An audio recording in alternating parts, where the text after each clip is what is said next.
Oi, aí, olá, gente, tudo bom? Começando aqui, né, mais um vídeo pra vocês do Mentes Insanas, onde eu tô sempre trazendo casos, mistérios, tudo que envolve uma história que te deixa preso na tela. Tipo isso. Antes de eu prosseguir, eu queria falar uma coisa, porque muitos de vocês estão tendo dificuldades em encontrar o meu canal depois que eu mudei o nome. Eu mudei o nome porque vocês sempre me perguntam por que você fez isso? Porque eu sou bestas. Então eu vou te explicar como faz pra achar o meu canal, tá bom? Escreve o nome antigo que ele aparece, simples. Ele tá com nome novo, só que ainda não dá pra achar ele por esse nome novo. Se você pesquisar Gumball, não vai aparecer. Se você botar Não Caio, que é o nome antigo, aparece. Mas se você botar Mentes Insanas, que é o nome do nosso quadro aqui de histórias bizarras, vai aparecer também do mesmo jeito, vai aparecer a playlist do Mentes. Lembrando vocês também a nossa meta de 10k, né? Que quando chegar nos 10 mil eu vou fazer uma semana de vídeo pra vocês, todo dia, durante 7 dias. Vídeos de casos que vocês me pedem pra fazer isso, assim, sempre. E eu resolvi fazer a nossa primeira nos 10 mil, né? Pra comemorar, vai ser uma comemoração. E vamos lá, gente, falta pouco. O resto você já sabe, se inscreve, deixa like, me segue lá no Instagram, que eu tô sempre falando de caso pra vocês, conversando com vocês. E é isso, aviso, entrega, recado dado, vamos pro caso.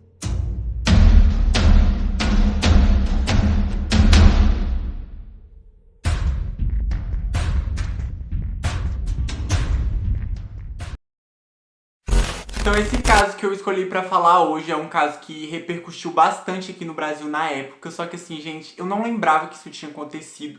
E eu acredito que muitos de vocês também não se lembram disso, sabe? É um caso que foi completamente esquecido. E aí eu tava navegando pelo YouTube e o YouTube sempre me recomenda essas coisas de crime, que eu vejo muito isso, e aí eu vi o documentário, cliquei, sabe, na inocência, e eu falei, cara, eu conheço esse caso. E aí eu quis trazer ele bem rápido aqui pro canal, é um caso brasileiro. Então vamos lá. O Celso Mazzieri dirigiu um programa de TV na capital paulista, apresentado por Nani Venâncio. Na época do caso, ele tinha 45 anos. Então o Celso, ele era solteiro, ele era diretor desse programa de TV, também já foi repórter, ele trabalhava na televisão, tinha o emprego dele, ele era uma pessoa muito querida pelos colegas de trabalho.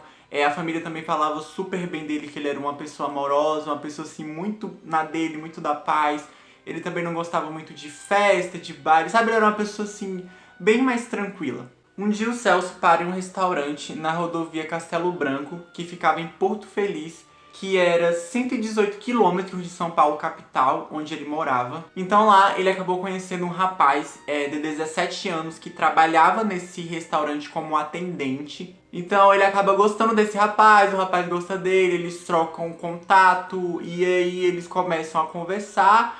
E mais pra frente eles acabam iniciando um relacionamento.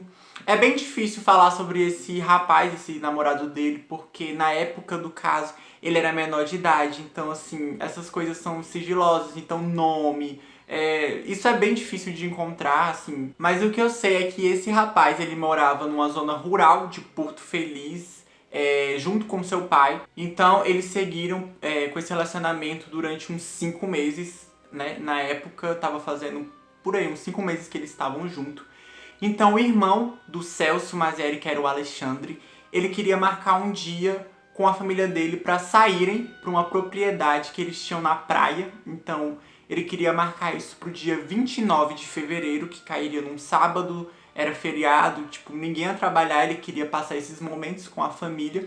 E, naturalmente, ele chamou o irmão, ele era muito apegado com o Celso, eles conversavam o tempo todo, e eles combinaram que no dia 29 a família toda ia passar o dia nessa casa que eles tinham na praia. Então, no sábado, no dia 29 de fevereiro de 2014, a família toda se reuniu nessa praia e estavam esperando o Celso, mas ele não apareceu. Então a família passou o dia inteiro na praia, se divertindo e tal, a reunião de família deles chegou à noite e nada do Celso chegar.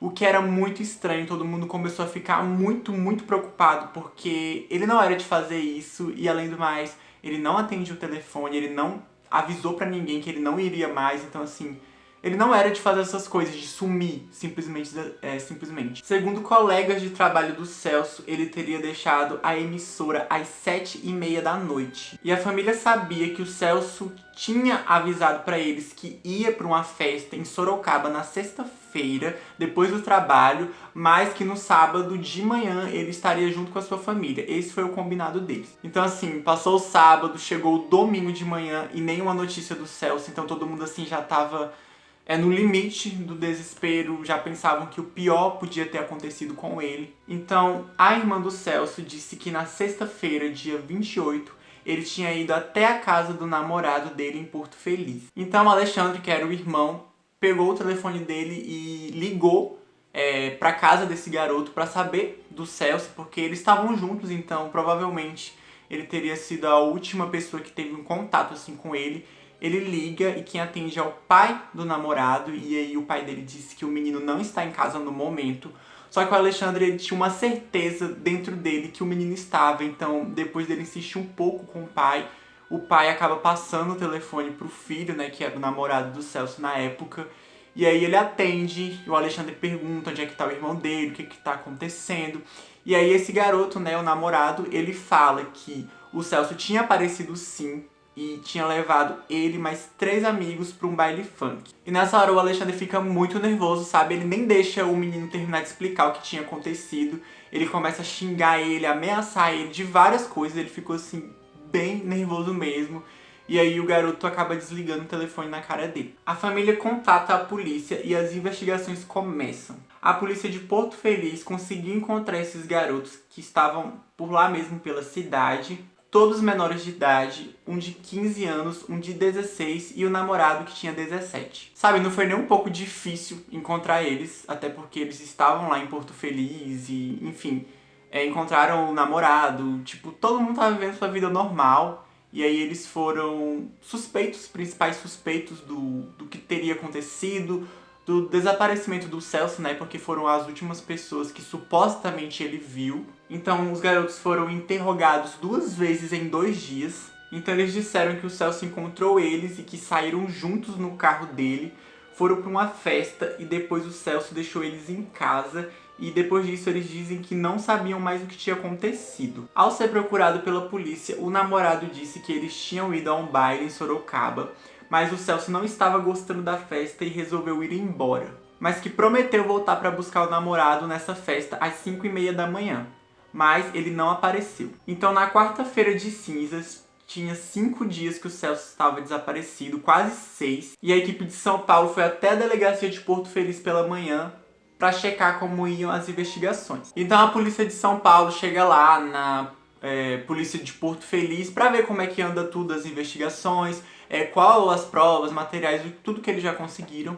E nesse momento que eles estão lá pela manhã, chega a notícia de que a polícia militar encontrou o carro do Celso através de uma denúncia anônima. O carro dele era um Citroën C3 preto que estava abandonado em um canavial no bairro Engenho d'Água. O veículo foi encontrado com a placa modificada com fita adesiva preta, alterando o número 3 para o 8. E como eu falei pra vocês, durante todos esses dias das investigações, desses quase 6 dias que o Celso ficou desaparecido, os adolescentes negaram qualquer tipo de participação, eles diziam que não sabiam onde estava, mas quando eles receberam a notícia de que o carro tinha sido encontrado, eles começaram a ficar um pouco nervosos, porque durante toda a investigação eles estavam bem tranquilos, mas quando eles souberam que eles tinham encontrado o carro, eles ficaram um pouco nervosos.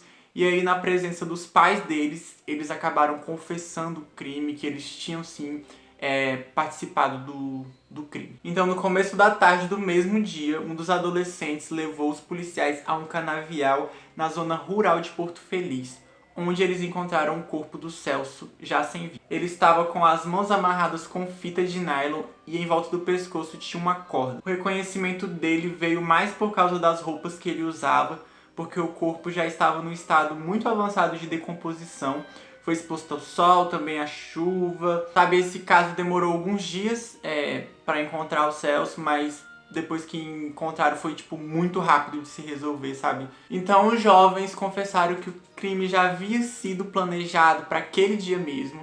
Então eles contaram que o Celso foi buscar eles, então o namorado foi no banco do passageiro e os dois garotos foram no banco de trás. O namorado deu sinal pro que estava no banco de trás e eles passaram a corda em volta do pescoço do Celso enquanto ele dirigia. E o namorado puxou o freio de mão pro carro não desgovernar e eles mataram ele estrangulado com essa corda. Mesma corda que foi encontrada em volta do pescoço dele. Depois de matarem o Celso, os rapazes pegaram um carro e foram até uma boate em Sorocaba. E depois da festa, abandonaram o veículo. Também roubaram o tênis do Celso e R$ 150 da sua carteira. E quando perguntado o porquê dessa crueldade toda, o namorado disse que foi porque o Celso sempre prometia oportunidade para ele de emprego na TV, de lançar ele na carreira artística, porque, enfim, ele era diretor de um programa e ele sempre fazia essas promessas para ele, não só para ele, mas também para os amigos dele, que foram esses que participaram do assassinato. E muita gente diz que isso não é verdade. Pessoas que conheciam o Celso acham que isso só foi uma invenção dele, porque o Celso jamais prometeria uma coisa que ele não fosse capaz de cumprir. E aí o garoto, segundo ele, já tinha vários meses que ele prometia que ia colocar os meninos pra fazerem comerciais na TV, pra participar de programas. E aí ele se irritou com essa demora e acabou assassinando ele. E quando essa história veio à tona, o namorado aproveitou pra achar uma forma pra se defender. E aí ele disse que o Celso não era namorado dele e que, na verdade, ele era como se fosse uma pessoa mais velha que obrigava eles a ficarem juntos e que era uma relação, assim, totalmente abusiva, porque ele era menor de idade e tal, ele não queria um cara mais velho, que tudo era forçado. E aí foi aquele auê. Então o irmão do Celso conseguiu entrar no Facebook do Celso. E aí ele viu as mensagens lá que ele trocava com o namorado. E aí ele mostrou essas mensagens pra polícia, pra provar que eles tinham sim uma relação. Porque senão o irmão dele ia acabar saindo como se fosse pedófilo ou alguma coisa assim do tipo, já que ele não tinha mais como se defender, sabe? Então, como todos os autores do crime eram adolescentes na época, é óbvio que eles não ficaram presos. Vocês sabem que aqui no nosso país, menores de idade não podem ficar presos.